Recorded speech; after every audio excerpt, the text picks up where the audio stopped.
It's interesting, most if not all of the Democratic candidates who've sat in this seat have dropped Trump's name 50 times in the interview. And I've said to most of them, you know you're not running against Trump, right? Yeah. While clearly you're not a fan of his policies right now, yeah. You're the first person, I think, with a D next to your name who sat here who is not just attacking the president throughout the interview. Why do you think that is? What makes you different? Well, look, I'm first and foremost focused on quality of life and economic opportunity for Californians. As a mayor, I sit in a nonpartisan office where my job every day is to deliver meaningful improvements in public safety, reductions in homelessness, building housing, supporting small business. At the same time, we have sued the Trump administration multiple times to stand up for our values. San Jose Mayor Matt Mahan is one of the Democrats running to replace California Governor Gavin Newsom when he terms out next year. He lives in San Jose and was previously a teacher, entrepreneur, and city council member. He says he's running for governor to, quote, get California back to basics. We sat down with each candidate for an in-depth interview covering all the issues that matter to you. But we began by asking what they think our current governor and legislature did right and what they would have done differently. Well, I think the answer to both really revolves around homelessness, an issue I know well, that I've spent a lot of time on in San Jose, and where we've made more progress than the rest of the state. We've added more shelter, we've reduced the number of people living outside faster than other cities. On the one hand, the governor has done more on homelessness, championed more funding than any other governor in the past, and that's factual. We have not had governors take this issue seriously enough. On the other hand, I don't think that the follow-through around implementation has been what it needs to be.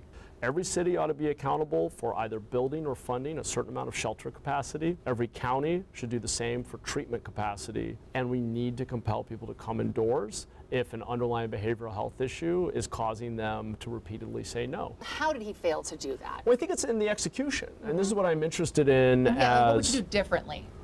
Yeah, I mean, one is I would do much more actual public reporting and tracking of outcomes and learn from those who are doing well.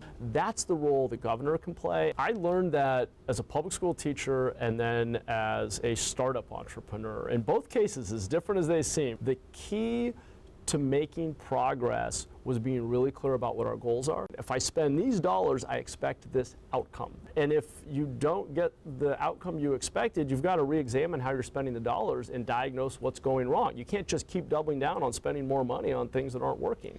Similar to the governor, what is one thing the legislature has done well and one misstep? You know, one thing I will give the legislature a lot of credit for, and I think the governor deserves credit here as well, is they've worked together to start to reduce barriers to building housing. We still haven't seen enough progress, but CEQA reform last year was a big win, something I strongly support, and I think we actually need to go further with. I think on Prop 36, dealing with the unintended consequences of Prop 47, which is well-intended, I voted for it. I believe we were over-criminalizing addiction and mental illness. I think we were over-incarcerating. We swung the pendulum to the other side by decriminalizing and decarcerating and dramatically reduced the number of people in our jail and prison system. And the legislature, frankly, has been scared to admit that what we did had unintended consequences and wasn't a perfect solution. Yeah. So as governor, what do you do to get beyond that? I think there's a growing recognition that what we've been doing hasn't been working well enough. Well, but they're still not funding Prop 36. Well, that's right. You're right. And look, at the end of the day, one of the most powerful tools the governor has, just like a mayor, is the bully pulpit. It's the ability to put a spotlight on issues, explain what the human cost is, tell the story of what isn't working, point to what we could do better. It's not to always have all the answers, be the smartest guy in the room. I don't know the perfect answer to all these problems. What I do know is when we're not getting the results we need to be willing to think differently and try new things.